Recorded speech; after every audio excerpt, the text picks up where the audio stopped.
सिंधी समाज को लेकर के सामान्य धारणा समाज की यह होती है कि सिंधी समाज यानी क्या।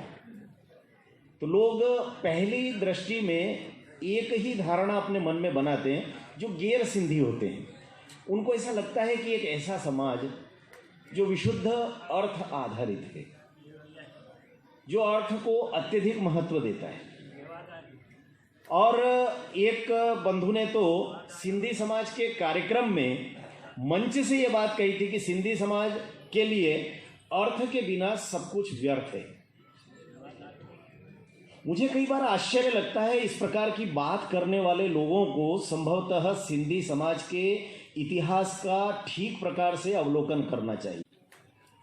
क्या हम में से कोई यह समझ सकता है, सामान्य समाज का कोई व्यक्ति इस बात को समझ सकता है क्या कि इस राष्ट्र के लिए, इस देश की मिट्टी के लिए, इसकी अस्मिता की रक्षा के लिए अपना घर-बार त्याग करके, घट घट का ठोकर खाते हुए, अपना सब कुछ त्याग करके, अपने बच्चों को अपने शरीर पर, तन पर धारण किए हुए एक जोड़ कपड़े लेकर के, अपनी करोड़ों अरबों की संपदा त्याग करके कोई यदि अपनी मिट्टी से, अपनी जड़ों से कटने का साहस दिखा सकता है और केवल सिंधी समाज है।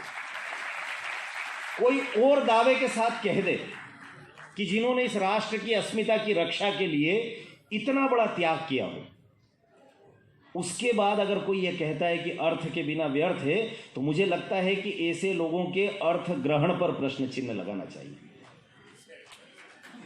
सिंधी समाज प्रारंभ से अपनी भाषाई अस्मिता के लिए, अपनी जातीय अस्मिता के लिए, अपनी राष्ट्रीय अस्मिता के लिए, अपनी सांस्कृतिक अस्मिता के लिए सदैव संघर्षरत रहा।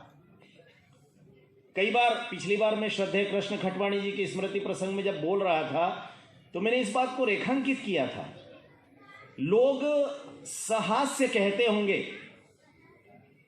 कि हर कम्युनिटी के लिए, हर समुदाय के लिए एक एक राज्य है। गुजरातियों के लिए गुजरात है, मराठियों के लिए महाराष्ट्र है, कन्नड़ भाषियों के लिए कर्नाटक है, लेकिन सिंधी भाषियों का राज्य कौन सा?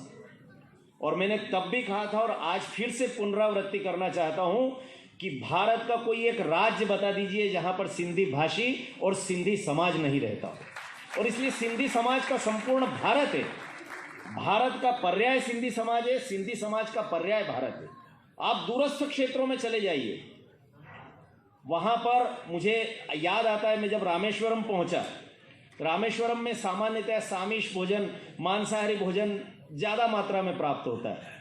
तीर्थ क्षेत्र होने के बाद भी ढूंढते ढूंढते मैं खोज रहा था कि जहां पर सात्विक भोजन प्राप्त हो जाए। मुझे बताया गया कि एक भोजनालय ऐसा है जहां पर आपको गुजराती भोजन भी मिलेगा, जैन भोजन भी मिलेगा और मारवाड़ी दाल बाटी भी प्राप्त हो जाएगी। मुझे आश्चर्य लगा कि सारे बिल्कुल सात्विक प्रकार के भोजन एक स्थान पर मिलेंगे। जब जाकर के मैंने पूछा तो मुझे जानकर बहुत आनंद हुआ कि वह भोजनालय एक सिंधी परिवार का। अगर सिंधी परिवार केवल अपने अपने तक सीमित रहता तो उसे वहां दूरस्थ तीर्थ क्षेत्र में बैठ करके क्यों चिंता करना होती कि एक जैन व्यक्ति को, किसी ब्राह्मण व्यक्ति को सात्विक भोजन वहां पर प्राप्त हो जाए। व्यवसाय करना बुरा नहीं है, लेकिन अपने धन का सदुपयोग राष्ट्र देवता के चरणों में अर्पण करने के लिए किया जाए तो मुझे लगता है कि ऐसे अर्थार्जन को कभी भी हेय दृष्टि से नहीं देखना चाहिए।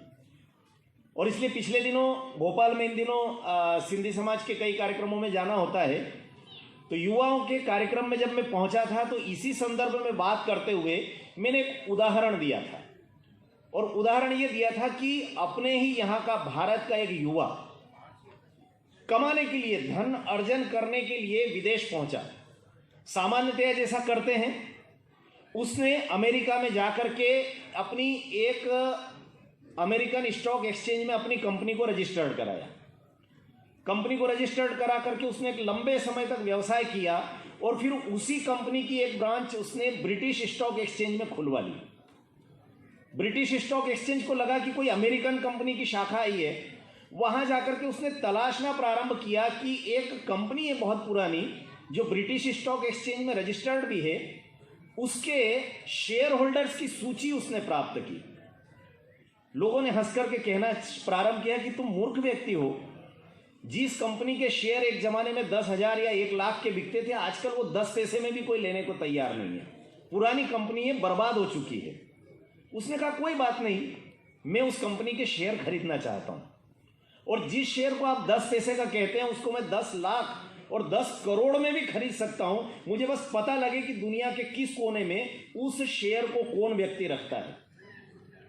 आप आश्चर्य करेंगे, उस युवा ने, भारत के उस युवा ने पूरे विश्व में घूम घूम करके उस कंपनी के शेयर होल्डर्स को ढूंढा, हजारों गुना, लाखों गुना कीमत में वो शेयर्स खरीदे, और अंततः एक दिन ब्रिटेन की धरती पर, यह बहुत पुराना किस्सा नहीं है मित्रों, यह बमुश्किल 5-7 साल पुराना प्रसंग है, उसने ब्रिटेन की धरती पर दुनिया भर के पत्रकारों को बुला करके घोषणा की कि जिस ईस्ट इंडिया कंपनी ने भारत को 200 साल तक गुलाम बना करके रखा था, उसके 75% शेयर मैंने खरीद लिए हैं, और इस कंपनी को अब भारत माता के एक बेटे का गुलाम बना दिया गया।